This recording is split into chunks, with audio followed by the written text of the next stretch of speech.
Supreme Court says states do have the right to ban trans athletes in girls' sports.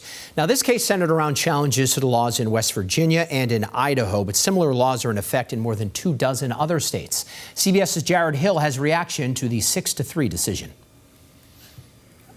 Cheers outside the Supreme Court after the justices upheld state bans on transgender athletes participating in girls' and women's sports in public schools and universities. We are thrilled. We've worked on this issue for over 8 years.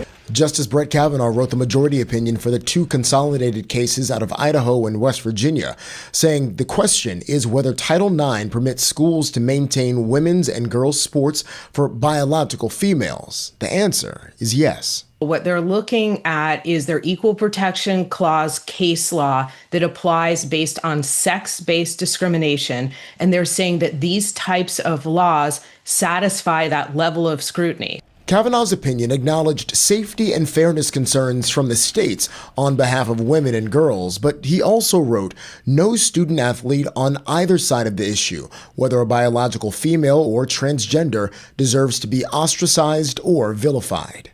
California Democratic Congressman Pete Aguilar said these issues should be worked out on a local level. And why we can't allow coaches and teachers and parents and kids to arrive at a conclusion that they can live with. Justice Sonia Sotomayor wrote an opinion narrowly concurring with the majority on Title IX, but dissenting on equal protection, citing unresolved factual questions.